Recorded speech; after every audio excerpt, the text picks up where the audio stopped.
மாணவர்கள் எவரும் போதைக்கு அடிமையாகாதீர்கள். அடிமையானவர்கள் மீண்டதாக சரித்திரமில்லை. எனவே உங்களையும் சமூகத்தையும் பாதுகாத்துக் கொள்ளுங்கள். உங்கள் நலன் கருதி கல்வி டிவி.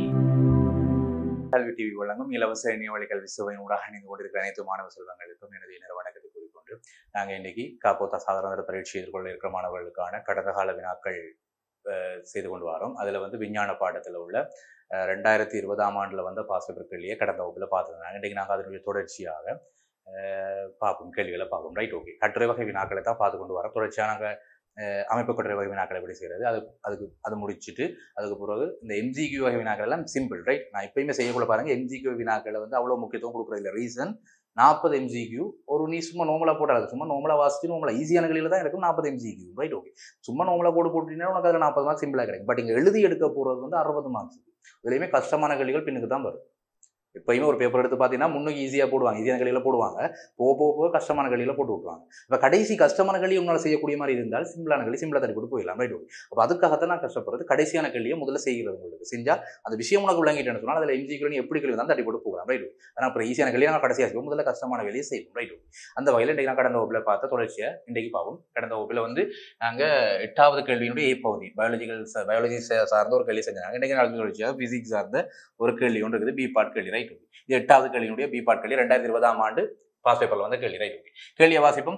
இரு தளங்களை கொண்ட ஒரு வீட்டின் கூரை மீது ஒரு உருளை வடிவ நீர் தாங்கி வைக்கப்பட்டுள்ளது. Right, okay. இரு தளங்களை கொண்ட ஒரு மேல்தளம் கீழ்த்தளம் ஒரு மாடி வீடு மாதிரி. Right, okay. அந்த மேல்தளம் கீழ்த்தளம் இருக்கக்கூடிய ஒரு மாடி வீடு மாதிரி இருக்கக்கூடிய இரு தளங்கள், ரைட், 2 மாடி இருக்கக்கூடிய ஒரு வீட்டின் கூரையில அந்த 2 மாடிக்கும் மேல கொண்டு போய் ஒரு உருளை வடிவமான நீர் தேங்க ஒரு டேங்க் கொண்டு பூட்டியிருக்காங்க. அது உருளை ஷேப்ல இருக்கக்கூடிய ஒரு டேங்க் கொண்டு பூட்டியிருக்காங்க. Right, okay, okay.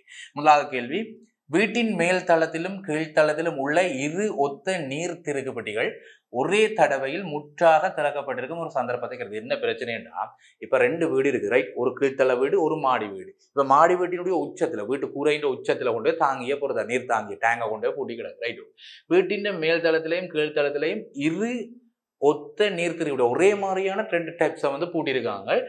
2மே முழுமையாக திறக்கப்பட்டிருக்கிற ஒரு சந்தர்ப்பத்தை கருது. நமக்கு முழுமையாக திறக்கப்பட்டிருக்கு. ஓகே. இப்போ ஏபாட் கேள்வி, எந்த தளத்தில் உள்ள நீர் திருகுபிடியில் நீர் கூடுதலான கதியில வெளியேறும்? இப்போ மேல இருக்கிற வீட்டுக்காரர்கிட்ட தண்ணியில வேகமா தண்ணி வருமா, அல்லது கீழே இருக்கிற வீட்டுக்காரருக்கு வேகமா தண்ணி வருமானு கேட்டால் கீழே இருக்கிறவருக்கு தானே. என்ன அப்ப கீழ்த்தளத்தில் உள்ள வீடு, கீழ் தளத்தில் உள்ள வீட்டில் உள்ள நீர் திருகுபிடியில் நீரின் கதி வேகமாக இருக்கும். ரைட், நீரின் கதி பெருசாக இருக்கு, வேகமாக இருக்கும்.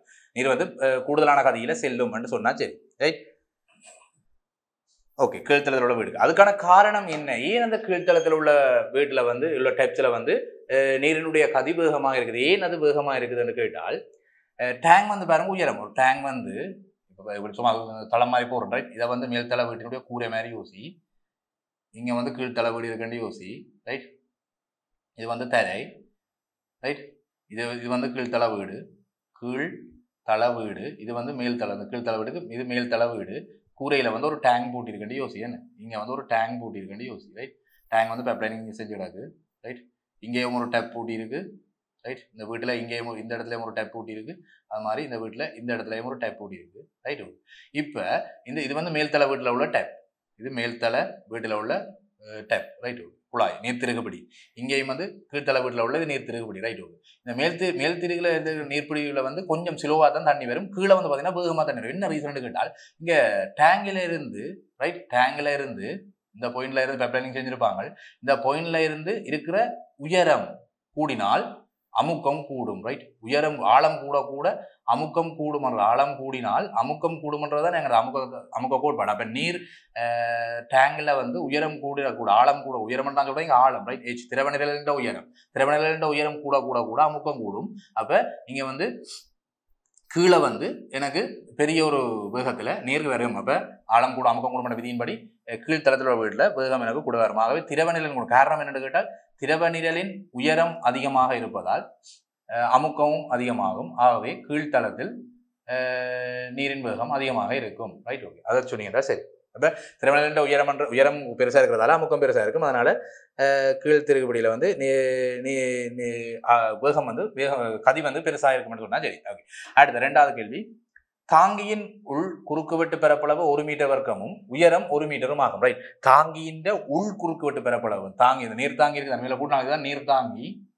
ரைட், இந்த நீர்த்தாங்கியின் உள் பரப்பளவு வந்து 1 மீட்டர் வர்க்கமும் அதன் உயரம் தாங்கின உயரம் வந்து 1 மீட்டரும் ஆகும். ஓகே, நீரின் அடர்த்தி 1000 கிலோகிராம் மீட்டர் -3யும் புவிப்பிலான ஆர்முடுகள் 10 மீட்டர் செகண்ட் -2 எடுக்க சொல்லி கிடக்கு. ஓகே, தாங்கியில் நீர் நிரம்பிய பின்னர் தாங்கியில வந்து முழுமையாக நீர் நிரம்பிட்டு இருந்தால் நிரம்பிய பின்னர் அதில் உள்ள நீரின் திணிவு என்ன? ரைட், இப்ப நீரின் திணிவு என்னன்றதை முதல்ல நாங்கள் செஞ்சு பார்ப்போம்.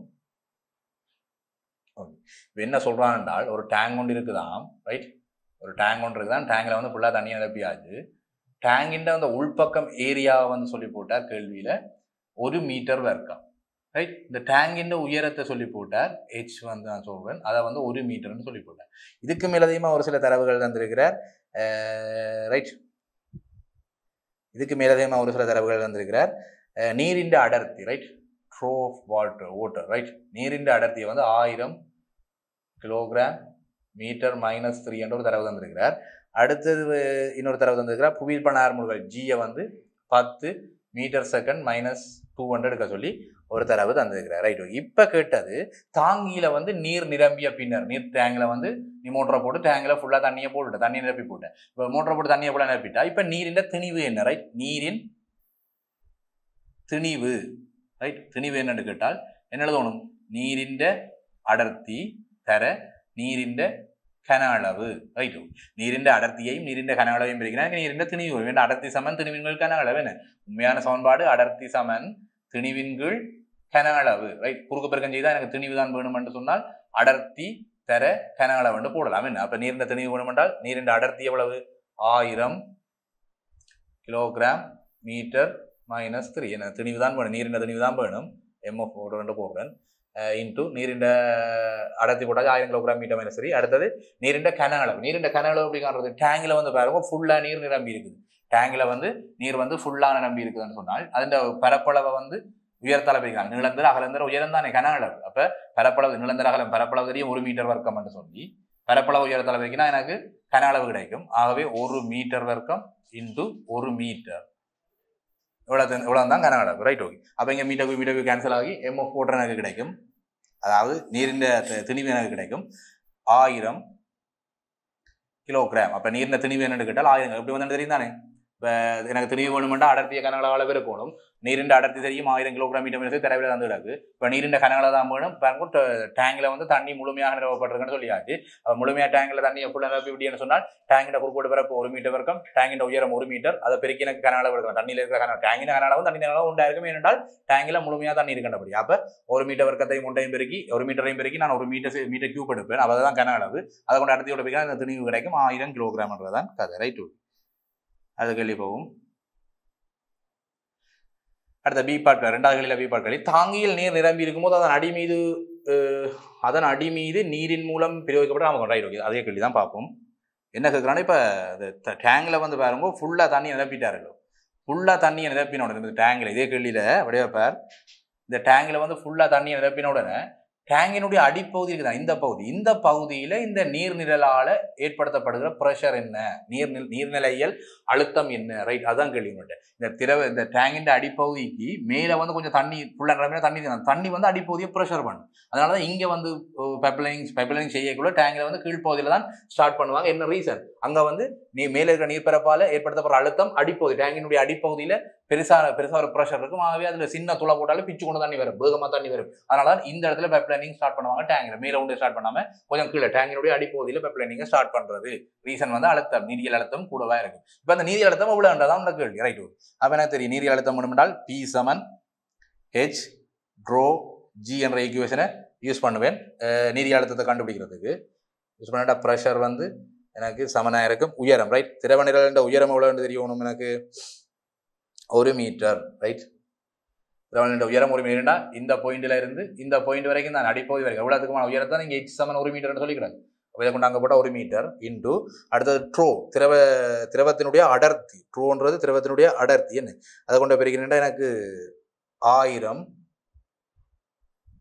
கிலோகிராம் மீட்டர் -3 இன்டூ அடுத்தது என்ன? ட்ரோ H போட்டாச்சு, ட்ரோ போட்டாச்சு. அடுத்தது G. H ட்ரோ G தான் இப்ப திரவ நிரலால் ஏற்படுத்தப்படுற அழுத்தம். என்ன அப்ப அடுத்தது G புவிப்பான ஆர்முடுகள் நீங்கள் சொல்லி கிடக்கு 10 மீட்டர் செகண்ட் -1 இருக்குது. அப்போ இன்டு 10 மீட்டர் செகண்ட் -1 எடுத்தாச்சு. இப்போ இந்த ப்ரெஷரை கண்டுபிடி என்றால் இங்கே 1 மீட்டர் அங்கே 10,000 கிலோகிராம் மீட்டர் மைனஸ் சரி, இங்கே 10 மீட்டர் செகண்ட் பெருக்கி விட்டீங்கன்னா எனக்கு 1000 10 பெருக்கப்பட்டு 10,000 பெஸ்கேல்.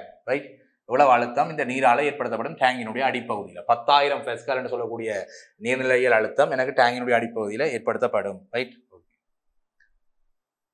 அடுத்தது பார்ப்போம். இது ஒரு தரமான கேள்வி ஒன்று. ரைட், ஒரு பெரிய கேள்வி ஒன்று போட்டு தான் பார்ப்போம். 3வது கேள்வி ஒன்று, நீர் தாங்கியினுள்ளே புகும் நீர் வழிந்தோடுவதை தடுப்பதற்காக தயார் செய்யப்பட்ட ஒரு நெம்பு ஒழுங்கமைப்பு படத்துல காட்டப்பட்டிருக்காங்க. ரைட், இப்போ சில வேளை பாருங்க, நீங்க வீடுகளில் டேங்க்ல வந்து மோட்டரை போட்டுட்டு நீங்க மோட்டரை போட்டு பார்க்கக்குள்ள வந்து பாருங்க, டிவி டேங்க்ல வந்து ஃபுல்லா தண்ணி நிரம்பி போட்டு இப்போ ஒரு மேலே வந்து டேங்கின் டொப்பில் வந்து ஒரு குழாய் ஒன்று கூட அந்த குழாய் வழியாக தான் நீரை வெளியேற்றுவீங்க. அது வீணாக்கப்படும், தண்ணி வந்து வீணாக்கப்படும்.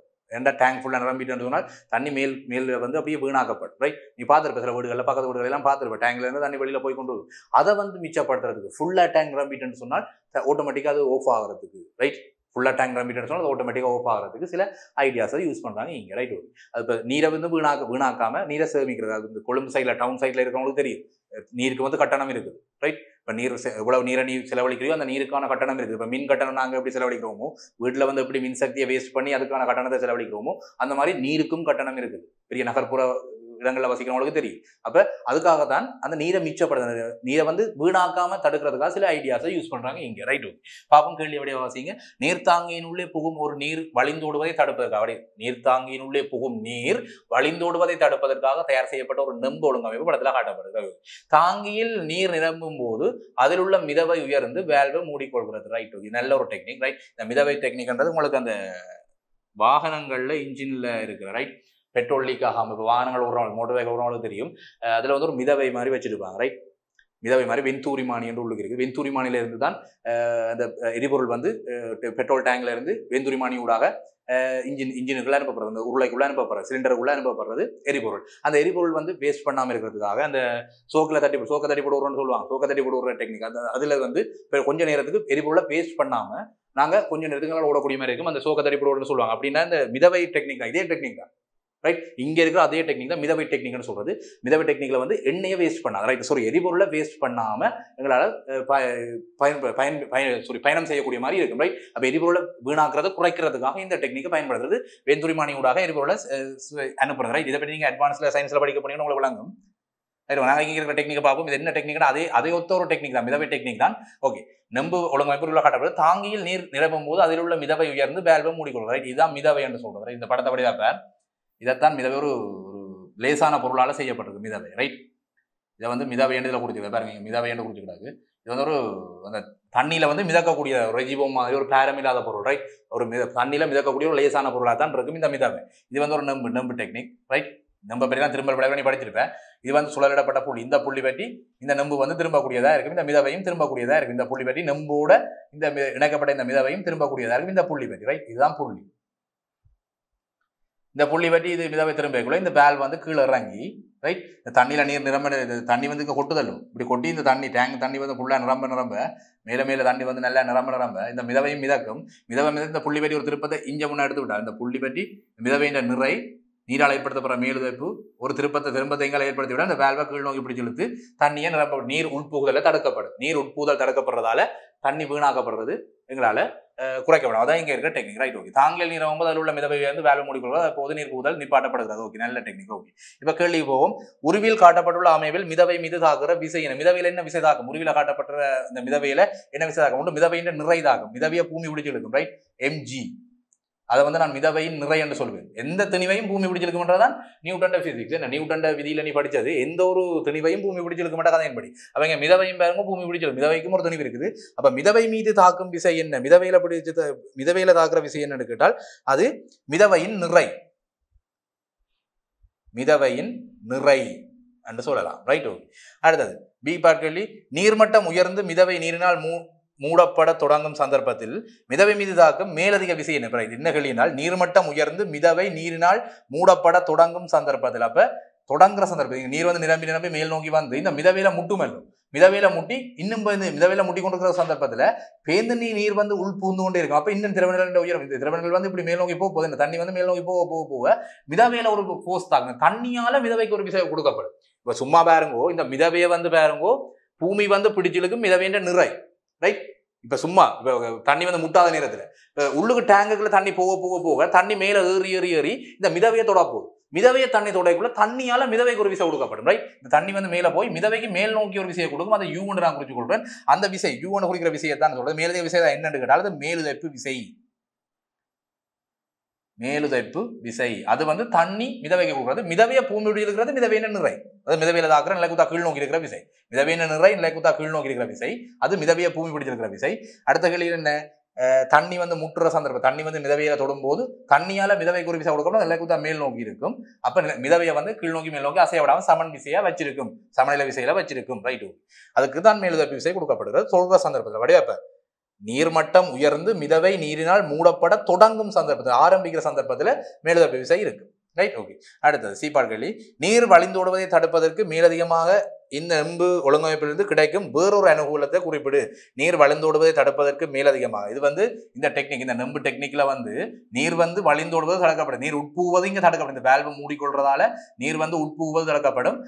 அதால இருக்க வேறு என்ன அனுகூலம் இருக்குன்னு கேட்டால் ஒன்று நீரின் அளவை கிடைமட்டத்தில் சமனாக பேணுதல். நீரின் அளவை கிடைமட்டத்தில் சமனாக பேணுதல். கிடைமட்டம் ஒரே கிடைமட்டத்தில் இருக்கும் தண்ணி. ஒரே கிடைமட்டத்தில் தண்ணி இருக்க மாட்டபடியால அது ஒன்று சொல்லலாம். அடுத்த இன்னொன்று சொல்லலாம், ஒரே கிடைமட்டத்தில் நீர் இருப்பதால நீர் தாங்கியினுள் உள்ள உள் அமுக்கத்தை மாறாமல் பேணும் ரைட்.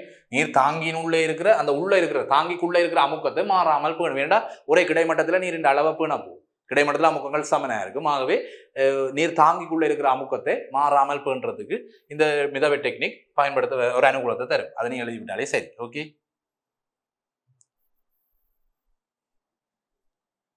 ஓகே, நாங்கள் தொடர்ச்சி அடுத்த கேள்வி வருவோம். இந்த 9வது கேள்வியும் பார்ப்போம். ஓகே, இந்த 9வது கேள்வி. கீழே காட்டப்பட்டுள்ள கலம் ஜூ ஒரு மின் இரசாயன கலமாக இருக்கும். அதேவேளை கலம் டபிள்யூ ஒரு மின் வகுப்பு கலமாகும் ரைட். இதை குறிச்சு வச்சிருந்த கலம் ஜூ என்றவர் சொல்லி போட்டார் மின் இரசாயன கலம் என்று சொல்லியாரு. அடுத்தது என்ன சொல்றாரு, அதேவேளை கலம் டபிள்யூ வந்து மின் பகுப்பு. இந்த கலம் வந்து மின் பகுப்பு கலம் ரைட். ஓகே, இது மின் பகுப்பு கலம், அது மின் இரசாயன கலம் ரைட். ஓகே, முதலாவது கேள்வி. மேற்குறித்த எந்த கலத்தில் ரசாயன சக்தி மின் சக்தியாக மாற்றப்படுது? எந்த கலத்துல ரசாயன சக்தி மின் சக்தியாக மாறும்?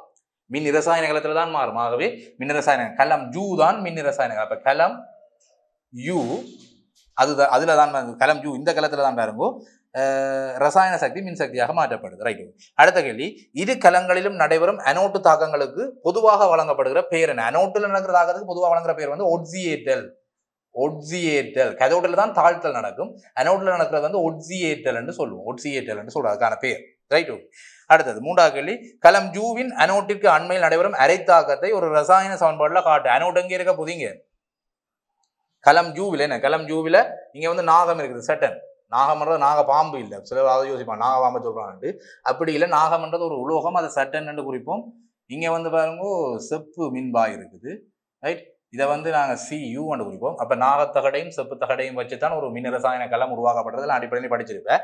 இங்கே ஒன்று கேட்கப்பட்ட கேள்வி கலம் ஜூவின் அனோட் எங்கே கதோட் எங்கே இருக்கும்? அனோட் வந்து சட்டன், இதைத்தான் அனோட்னு சொல்றது.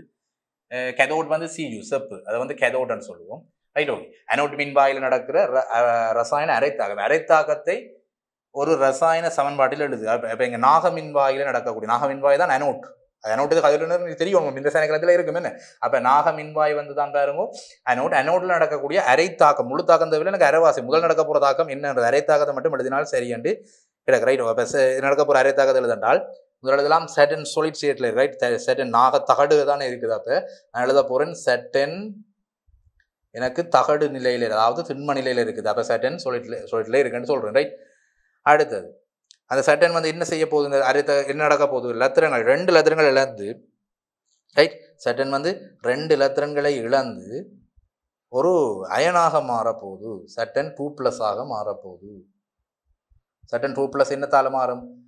இங்கே ஒரு அக்யூஎஸ் ரைட் ஒரு சல்பூரிக் அசிட்டுக்குள்ளே தான் இந்த தகரம் வச்சிருக்கு ஒரு அசிட்டுக்குள்ளே தான் பாருங்க இந்த நாகத்தகட்டையும் செப்புத்தகட்டையும் ஒரு ஐதான சல்பூரிக் அமிலம் H2SO4 தான் வச்சு ஒரு மின் ரசாயன கலத்தை ஆரம்ப காலத்தில் உருவாக்குறாங்க திரவ மின் ரசாயன கலம்னு சொல்றது திரவம் மாதிரி இருக்கும் நாங்கள் இப்போ பேட்டரியில் பயன்படுத்துகிறோம் அது வந்து திரவம் கிடையாது அதுக்குள்ள பேர் ஒரு டெக்னிக்கை பயன்படுத்துறாங்க ஆரம்பத்தில் கண்டுபிடிக்கப்பட்ட உவேட் என்ற ஒரு விஞ்ஞானியால் கண்டுபிடிக்கப்பட்ட இந்த மின் ரசாயன கலம் வந்து திரவ நிலையில் இருக்கக்கூடிய ஒரு மின் ரசாயன கலம் என்ன இடத்துக்கிடம் கொண்டு செல்ல முடியாது ஏன்னா திரவங்கள் அசிட் தானே திரவம் மட்டும் பாய்க்கிறேன் தண்ணி என்ன பரவாயில்லை அசிட் வந்து விலையும் கூட அது மாதிரி உயிர் ஆபத்துகளையும் ஏற்படுத்தும் உடம்புகளப்பட்டதுனா கையில் தோள்களில் இருந்து தோல்வியாதிகளை ஏற்படுத்தும் அதனால அது வந்து அனுகூலம் இல்லாத ஒரு பேட்டரியாக பிறகு மாற்றப்படும் பிறகு அறியப்பட்டது பிறகு வேற டெக்னிக்ஸை பயன்படுத்தி வேற பேட்டரிகள் கொண்டு வந்தாங்க ஆரம்பத்தில் கண்டுபிடிக்கப்பட்ட பேட்டரி இதுதான் நாகமின்வாயும் செப்பு மின்வாயும் ஒரு 5-6 சல்பூரிக் அசிட்டுக்குள்ள வச்சு அதை வந்து மின் ரசாயன கலத்தை உருவாக்கணும் இப்போ என்ன கேட்டது இந்த அனோட் அதாவது சட்டன் தகட்டுக்கு கிட்ட அனோட்டுக்கு கிட்ட நடக்கிற அரை தகத்து எழுது அப்போ இங்கே வந்து சட்டன் சாலிட் ஸ்டேட்டில் இருக்கும் அது வந்து 2 லெதர்களை இழந்து எனக்கு சட்டன் 2+ அக்யூஎஸாக மாறும் என்ன ரீசன் அக்யூஎஸ் என்றால் நீர் கரைசல் நிலையில் இருக்கும் என்றால் அது ஒரு 5ஆன சல்பூரிக் அசிட் ஐதாக்கப்பட்டது என்றால் அதில் தண்ணி ஊற்றி இருப்பாங்க என்ன தண்ணி ஊற்றி அது நீர் கரைசல் நிலையில் மாற்றி சட்டன் அக்யூஎஸ் ஸ்டேட்டில் இருக்குது என்று எழுதினால் சரி அப்போ சட்டன் என்ற நாகத்தகடு அரைத்தாகத்து எழுதென்றால் சட்டன் என்று சொல்லக்கூடிய இந்த நாகத்தகடு வந்து 2 லெதர் இழந்து சட்டன் 2+ அயனாக மாறுதுன்றது தான் அரைத்தாக்கம் ரைட் அடுத்தது கலம் டபிள்யூவில் அனோட்டையும் கதோட்டையும் இனங்காண்பதற்கு பயன்படுத்தப்படும் வழக்கை குறிப்பிடு கலம் டபிள்யூவில் அனோட்டையும் கதோட்டையும் இனங்காண்றதுக்கு பயன்படுத்தத்தக்க ஒரு வழக்கத்தை வந்து குறிப்பிட சொல்லி கிடக்கு ரைட்டு அனோட் வந்து இதில் வந்து சொல்லுங்க நேர்முனைவிடத்தோடு அதாவது பேட்டரியினுடைய நேர்முனைவிடத்தோடு இணைக்கப்பட்டால் அது அனோட்னு சொல்லுவோம் ரைட் இங்கே வந்து பேட்டரியினுடைய ப்ளஸ் முடிவிடம் இங்கே இருக்குது இது வந்து மைனஸ் முடிவிடம் இங்கே இருக்குது அப்போ ப்ளஸ் முடிவிடத்தோடு இணைக்கப்படுற பகுதி வந்து நாங்கள் அதை அனோட்னு சொல்லுவோம் ரைட் இதை வந்து அனோட்டு மைனஸ் முடிவிடம் இணைக்கப்படுகிற பகுதியை நாங்கள் வந்து சொல்லுவோம் கெதோட்டு ரைட் ஓகே அப்போ பேட்டரியின் ப்ளஸ் முடிவிடம் இணைக்கப்படுவது வந்து அனோட்டில் பேட்டரியின் மைனஸ் முடிவிடம் இணைக்கப்படுவது கெதோட்டு முடிவிடத்தில் வந்து கெதோட்டு மின்வாயில் வந்து பேட்டரியினுடைய மைனஸ் முடிவிடம் அதை வச்சு தான் நாங்கள் இங்கே கண்டுபிடிக்கிறது கலம் டபிள்யூவில் வந்து எது அனோட் எது கெதோட்ன்றதை கண்டுபிடிக்கிறது பேட்டரியின் ப்ளஸ் முடிவிடமும் பேட்டரியின் மைனஸ் முடிவிடமும் எங்கே வந்து சந்திக்குதுன்றதை வச்சுக்கோங்க ரைட் அடுத்தது பி 5வது கேள்வி கலம் டபிள்யூ தொலைப்படுகையில் மின் பகுப்பொருட் கரைசலில் நிறத்தில் ஏற்படும் ஆரம்ப இந்த கலம் டபிள்யூ அதாவது மின் பகுப்பு கலத்தில் வந்து கார்பன் மின்வாலை பயன்படுத்தி தொழிற்படுகைக்குள்ள அதில் என்ன நிறத்தில் என்ன மாற்றம் பெறும் என்று கேட்கிறார் கலம் டபிள்யூ தொழிற்படைக்குள்ள மின் பகுப்பொருள் கரைசல்ல என்ன மாற்றம் பெறும் என்று கேட்டால் நீல நிறம் வந்து வேறு நீல நிறமாக இருக்கிறது வந்து நீல நிறம் வந்து கொஞ்சம் கொஞ்சமாக குறையும் ரைட் நீல நிறம் வந்து ஒரு மங்கள் நிறமாக வரும் அப்போ நீல நிறம் வந்து ஒரு மங்கள் நிறமாக மாறும் கலம் டபிள்யூ தொழிற்படைக்குள்ள நீல நிற கரைசல் வந்து ஒரு நிறமற்ற கரைசலாக மாறும் நீல நிற கரைசல் வந்து ஒரு நிறமற்ற கரைசலாக மாறும் ரைட் ஓகே அடுத்தது இந்த நீல நிறத்துக்கு காரணமானது என்ன Cu2+ அயன்கள் தானே Cu2+ அயன்கள் குறைவடையாது அதுக்கான காரணம் என்ன அதுக்குரிய காரணத்தை எழுதண்டால் நீல நிறத்துக்கான காரணமே Cu2+ தான் 2+ அயன்கள் இருக்கிறதான் அப்போ Cu2+ அயன்கள் படிப்படியாக குறைவடைவதால் இந்த நீல நிறம் நிறமற்றதாக மாறுகிறது ரைட் ஓகே அதை விளக்கம் அளிக்கிட்டா சரி ரைட் ஓகே அடுத்த கேள்வி மேற்குறித்த கலங்கள் தொழிற்படுகையில் எந்த மின்வாய் கரையுமா எந்த மின்வாய் இல்லாமல் போகும் கரையும் கரைசலுக்குள்ள கரையக்கூடியது இந்த மின்வாய் நாக மின்வாய் ரைட் நாக மின்வாய் அதுதான் கரையும் அனோட் ரைட் அடுத்தது கலம் சம்பந்தம் கேள்வி பார்த்துடும் அடுத்த வேறுங்க பி பார்ட் கேள்வி உண்டு ரைட் ஓகே இது ஒரு பிசிக்ஸ் சார்ந்த ஒரு கேள்வி ஒன்று நல்ல கேள்வி பார்ப்போம் வீட்டில் பயன்படுத்தப்படும் ஒரு குறித்த எலக்ட்ரானிக் உபகரணத்தை தொழிற்படுத்துவதற்காக வீட்டுக்கு வழங்கப்படும் மின்னானது தாழ் வோல்ட்டளவை கொண்ட ஒரு நேரோட்ட மின் வழங்கலாக மாற்றப்படுதல் வேண்டும் அதற்காக பின்வரும் பகுதிகளை கொண்ட ஒரு ஒழுங்கமைப்பு பயன்படுத்தப்படுகிறது ரைட்டு இப்போ வீடுகளில் பயன்படுத்தக்குள்ள பாருங்க சில எலக்ட்ரானிக் உபகரணங்கள் ரைட் சில லேப்டாப்புகள் சில ரேடியோக்கள் அதில் பயன்படுத்தக்குள்ள வந்து தாழ் வோல்ட்டளவை கொண்ட அதாவது குறைந்த வோல்ட்டளவு உள்ள ஒரு நேரோட்ட மின் வழங்கலாக மாற்ற வேண்டிய தேவை இருக்குது ரைட் இங்கே பாருங்க தாழ் வோல்ட்டளவு இங்கே இருந்து பாருங்க தாழ் வோல்ட்டளவை கொண்ட ஒரு நேரோட்ட மின் வழங்கலாக மாற்ற வேணும் ஆனால் வீட்டுக்கு வர்றது ஒரு உயர் வோல்ட் 230 வோல்டேஜில் ஆடல் ஓட்டமினோட ஏசி கரண்ட் தான் வீட்டுக்கு வர கரண்ட் வந்து 230 வோல்டேஜ் ஒரு ஏசி கரண்ட் தான் வரும் ஆனால் எங்களுக்கு எலக்ட்ரானியல் உபகரணங்கள் பயன்படுத்தக்குள்ள இப்போ லேப்டாப் மாதிரி டெலிஃபோன் மாதிரி ரேடியோ மாதிரி சில எலக்ட்ரானியல் உபகரணங்கள் பயன்படுத்தக்குள்ள எங்களுக்கு 12 வோல்டேஜ் டிசி கரண்ட் தேவை இருக்கும் அல்லது 2 வோல்டேஜ் டிசி கரண்ட் தேவை இருக்கும் அல்லது 8 வோல்டேஜ் டிசி கரண்ட் தேவை இருக்கும். அப்படி சில தேவைகள் எங்களுக்கு எலக்ட்ரானிக் உபகரணங்கள் பயன்படுத்துகிறோம், எங்களுக்கு அப்படியான தேவைகள் இருக்கும். அப்போ அதுக்கு நாங்கள் என்ன செய்ய, அதுக்கு நாங்கள் சில ஒரு சர்க்யூட்களை பயன்படுத்தும், சில மின் சுற்றுகளை பயன்படுத்துவோம். ரைட், அதுக்கு வந்து ஒரு ஒழுங்கமைப்பு படத்தில் காட்டியிருக்காங்க. இது வந்து வீட்டுக்கு வர கரண்ட் 240 வோல்டேஜ் ஆடல் வோல்ட் அளவு. நான் இப்போ சொன்ன மாதிரி வீட்டுக்கு வரது 230 ஒரு 240 230 பேரும் 240 பேரும் அது ஏசி வோல்டேஜாக இருக்கும். Right, okay. அந்த வோல்ட் அளவு வந்து ஒரு டிரான்ஸ்ஃபார்மருக்காக கொடுத்துக்கிறாங்க. அந்த வோல்ட் அளவு வந்து ஒரு டிரான்ஸ்ஃபார்மர் நிலைமாற்றியில் அந்த வோல்ட் அளவை கொடுத்து நிலைமாற்றியில் திருப்பி அது வேண்டியக்குள்ள எங்களுக்கு இது ஆடல் வோல்ட் அளவு. ரைட், ஏசி வோல்டேஜ் தான் நிலைமாற்றிக்கு இன்புட் பண்ணலாம். அது மாதிரி அவுட்புட்டில் வர நிலைமாற்றிக்குள்ள கொடுத்து அவுட்புட்டில் எடுக்கக்குள்ள எனக்கு 12 வோல்டேஜ் ஆடல் வோல்ட் அளவு அவுட்புட்டில் எடுக்கப்பட்டிருக்கு. Right, okay. அப்போ 240 வோல்டேஜ் ஆடல் வோல்ட் அளவு ஏசி வோல்டேஜ் 240 ஏசி வோல்டேஜை வந்து ஒரு டிரான்ஸ்ஃபார்மருக்குள்ள கொடுத்து அதனால் 12 வோல்டேஜ் ஏசி வோல்டேஜாக மாற்றிருக்கிறேன். Right, okay. அதை வந்து ஒரு முழு அலை சீராகிக்க கொடுக்குறேன். ரைட், ஒரு முழு அலை சீராகிக்க கொடுக்குறேன். இதை பற்றி எலக்ட்ரானிக்ஸ் என்ற பாடத்திலேயே படிச்சிருப்பேன். முழு அலை சீராக்கம், அலை சீராக்கம் அங்கேயே படிச்சிருப்பேன். ரைட், ஒரு முழு அலை சீராக்கிட்ட கொடுத்து அதை வந்து ஒரு டிசி வோல்டேஜ், முழு அலை சீராக்கிறது ஒரு பால சீராக்கி, ஒரு எரிவாயுகள் டயோட்ஸை பயன்படுத்தி உருவாக்கக்கூடிய ஒரு பால சீராக்கி. இந்த பால சீராக்கிக்கு நீ வந்து 12 வோல்டேஜ் ஆடல் வோல்ட் ஏசி கரண்டை கொடுத்தீங்கன்னு சொன்னால் அது டிசி கரண்டாக மாற்றும். 12 வோல்டேஜ் டிசி கரண்டாக அது தரும். இந்த இடத்துல ஒரு நேரோட்ட வோல்டேஜ், ரைட், ஒரு டிசி வோல்டேஜ் அந்த ஏசியை டிசியாக மாற்றுறது, ஏசி வோல்டேஜை வந்து டிசி வோல்டேஜாக மாற்றுறது தான் இந்த முழுதலை சீராக்கின்ற வேலை. ரைட், அது வந்து ஒரு எக்ஸாண்ட் உபகரணத்துக்கு கொடுக்கப்படுது தான், எக்ஸாண்ட் உபகரணத்துக்கு கொடுக்கப்படுது. அது அப்படி எங்களை வந்து ஒரு எலக்ட்ரானிக் உபகரணத்துக்கு இன்புட் பண்ணப்படுது. எலக்ட்ரானிக் உபகரணம் என்ன, லேப்டாப்போ டிவியோ ரேடியோவோ டெலிஃபோனோ இதோ ஒரு எலக்ட்ரானிக் உபகரணம் கொடுக்கப்படுது. அதுக்கிடையில் ஒரு ஒப்பமாக்கப்படுது. ரைட், இங்கே வந்து முழு அலை சீராக்கம் செய்யப்பட்டு நேரோட்ட வோல்ட் டிசி வோல்டேஜை வந்து எக்ஸாண்ட் உபகரணத்துக்கு கொடுத்து எக்ஸாண்ட் உபகரணத்துக்கு கொடுத்தா பிறகு வெளியில் வரது ஒப்பமாக்கப்பட்ட ஒரு நேரோட்ட வோல்ட் அளவு. அந்த ஒப்பமாக்கப்பட்ட நேரோட்ட வோல்ட் அளவு தான் எலக்ட்ரானிக் உபகரணத்துக்கு இன்புட் பண்ணுறது. ரைட், அதுதான் எலக்ட்ரானிக் உபகரணத்துக்கு தேவை. ஒரு ஒப்பமாக்கப்பட்ட டிசி வோல்டேஜ் தான் எலக்ட்ரானிக் மின்சாரத்துக்கு தேவை. ரைட், அது சார்ந்த ஒரு கேள்வி தான் நீங்கள் வந்திருக்கு பார்ப்போம். இந்த கேள்வி இருக்கா பார்ப்போம். ரைட்,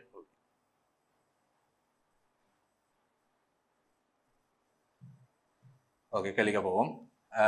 முதலாவது கேள்வி ஏ பார்ட்.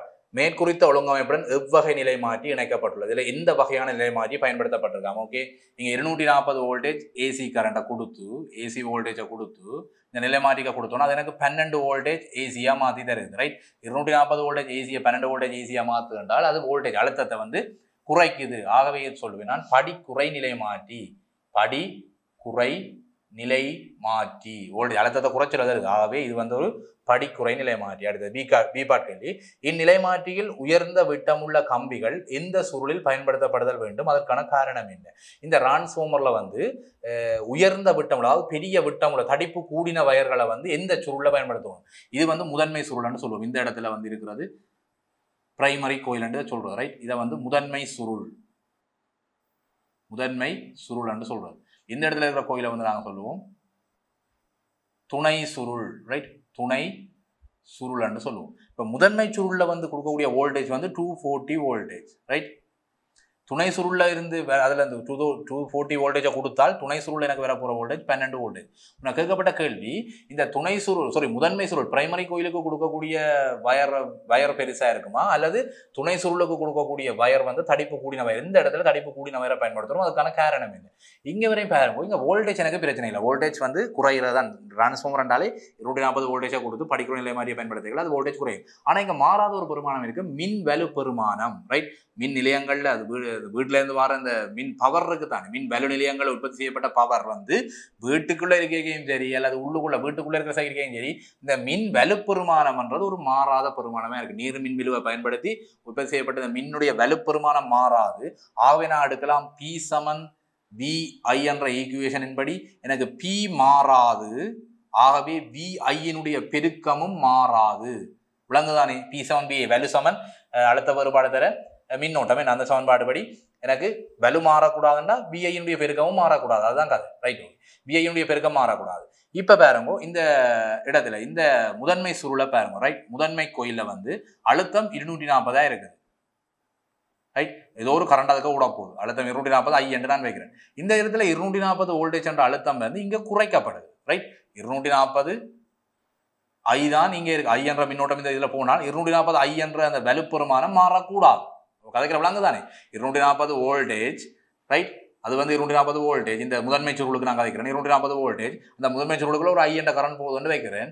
அப்ப இந்த 240 I என்றது வந்து மாறக்கூடாது. 240 ஐயையும் பெருக்கி வர விட மாறக்கூடாது. ரெண்டாவது பவர், ரைட்? அந்த பவர் மாறக்கூடாதுன்னு சொன்னால் துணைச்சுருளையும் அதே பவர் இருக்க வேணும். மின் வலுப்பெருமானம் மாறக்கூடாது. இங்கேயும் அழுத்த வோல்டேஜ் அழுத்தத்துக்கும் மின்னோட்டத்துக்குமான பெருக்கம், அதாவது பவர் மாறக்கூடாது. துணைச்சுருள்ல வலு மாறக்கூடாது. இங்க முதன்மை சுருளுக்கு எவ்வளவு வலு இருக்குதோ அதே அளவு வலு துணைச்சுருள்ல இருக்க வேணும். அங்க பி மாறக்கூடாது. ஆகவே இங்க விஐ பெருக்கம் மாறக்கூடாது. ஆனால் இங்க வி வோல்டேஜ் குறைக்கப்படுகிறது. மின்னோட்டம் இங்க துணைச்சுருள்ல மின் அழுத்தம் குறைக்கப்படுது. 12 வோல்டேஜாக 240 இருந்த வோல்டேஜ் இங்க 12 வோல்டேஜா குறைக்கப்படுது. ஆனா எனக்கு விஐயும் ஐயையும் பெருக்கி வர பெருமானம் மாறக்கூடாது. இங்க அழுத்தம் குறைக்கப்படுது. ஆகவே மின்னோட்டம் கூடி எனக்கு பி என்ற பவரை மாத்தாமல் பேணும். ரைட்? கதைக்கிற விளங்கு தானே? அழுத்தம் குறைஞ்சால், துணைச்சுருளில அழுத்தம் குறைஞ்சால் மின்னோட்டம் கூடும். மின்னோட்டம் கூடுமன்றபடியா கட்டாயம் துணைச்சுருள்ல ஒரு உயர்ந்த விட்டமுள்ள கம்பிகளை பயன்படுத்த வேணும். அதான் இந்த விளக்கம். அப்ப இந்நிலை மாற்றியில் உயர்ந்த விட்டமுள்ள கம்பிகளை எந்த சுருளில் பயன்படுத்த வேணும்? துணை சுருளில். Right, okay. அதற்குரிய காரணம் என்ன? துணை சுருளில் அழுத்தம் குறைவடைவதால் மின்னோட்டம் அதிகமாகும். ஆகவே உயர்ந்த விட்டமுள்ள பெரிய கம்பிகளை பயன்படுத்த வேண்டும். ஏண்டா குறைந்த விட்டமுள்ள கம்பியை பயன்படுத்தினா உருகி எரிஞ்சு போடும். அப்ப எரியிற மின்னோட்டம் பெருசா போய் உருகி வயர்கள் எரிஞ்சு சேதமாகிறத தடுக்கிறதுக்காக நாங்கள் மின்னோட்டம் பெருசா போக மாட்டபடியால உயர்ந்த விட்டமுள்ள கம்பிகளை அதுல பயன்படுத்தணும். காரணம் அது எரிஞ்சு போடும். குறைந்த விட்டமுள்ள கம்பியை பயன்படுத்தினால் பெரிய மின்னோட்டம் போய் அதை எரிச்சு போடும் என்ற காரணத்துக்காக. ரைட், அதை விட்டீங்கன்னா சரி. அடுத்தது ரெண்டாவது கேள்வி. மேற்குறித்த நிலைமாற்றியில் முதன்மை சுருளில் உள்ள முறுக்களின் எண்ணிக்கை 1800. துணை சுருளில் இருக்க வேண்டிய முறுக்களின் எண்ணிக்கை என்ன? ரைட், இந்த கேள்வி செய்கிறேன்.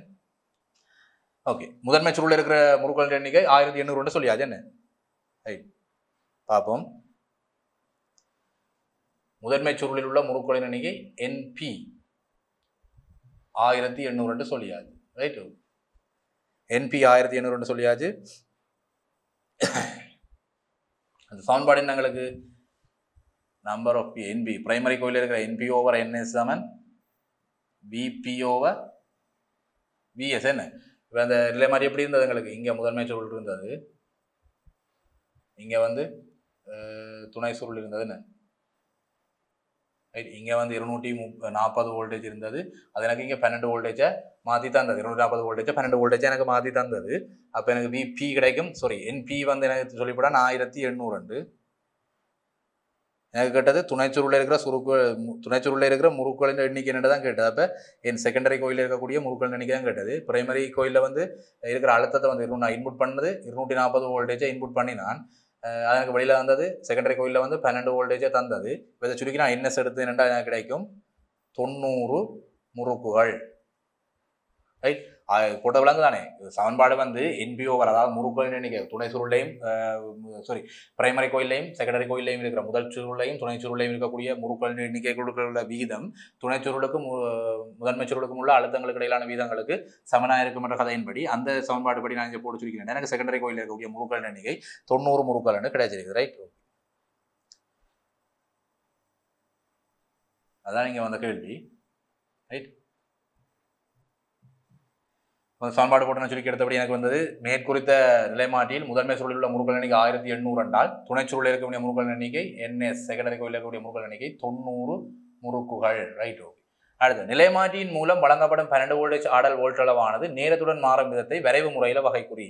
நிலைமாற்றியின் மூலம் வழங்கப்படுகிற 12 வோல்டேஜ் ஆடல் வோல்ட்டளவானது எப்படி மாறும்? Right, okay. 12 வோல்டேஜ் எப்படி மாறும்? நேரத்தோட மாறும். எப்படி? ஆடல் அழுத்தம் சொல்லியாது. அப்போ இங்கே டைம், இங்கே வோல்டேஜ். அப்போ இந்த இடத்துல நான் 12 வோல்டேஜ் என்று குறிக்கிறேன். ரைட், இந்த இடத்துலையும் 12 வோல்டேஜ் என்று குறிக்கிறேன். இந்த 12 வோல்டேஜ் மைனஸ், இது ப்ளஸ். மேலே ப்ளஸ் 12 வோல்டேஜ் மைனஸ். அப்போ ப்ளஸோட 12 வோல்டேஜ், இங்கே மைனஸோட 12 வோல்டேஜ். ஆடல் அழுத்தம் இல்லை. அப்போ திசை மாறி மாறி வரும். இங்கே பாசிட்டிவ், இது நெகட்டிவ், இது பாசிட்டிவ். திசை மாறி மாறி வரும்.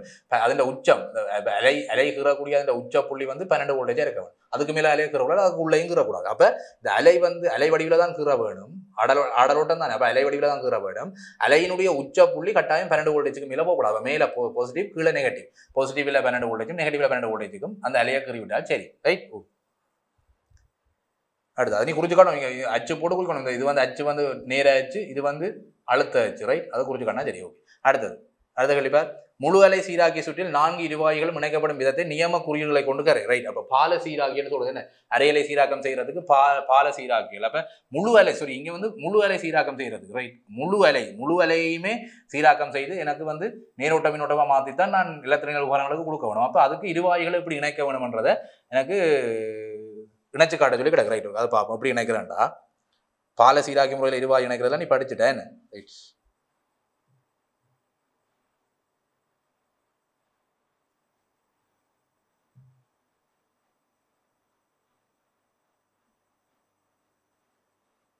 இது ஒரு இருவாயி டயோட் ரைட். இது எப்படி இணைப்பாங்க. அடுத்தது இன்னொரு இருவாயி அதுக்கு சமாந்தரமாக ஒன்று இணைப்பாங்க இப்படி ரைட். அது மாதிரி இதுக்கு சமாந்தரமாக இங்கே ஒரு இருவாயி இணைப்பாங்க. அது மாதிரி இப்போ இந்த இருவாய்க்கு சமாந்தரமாக இங்கே ஒரு இருவாயி இணைப்பாங்க ரைட். பால சீராக்கியில் ஒரு இருவாயு இணைப்பாங்க. எப்படி கரண்ட் போகும் உண்டு இந்த போய் இது ஒரு சந்தி வை, இந்த சந்தியிலிருந்து எடுத்து இதுக்கால போய் ரைட்.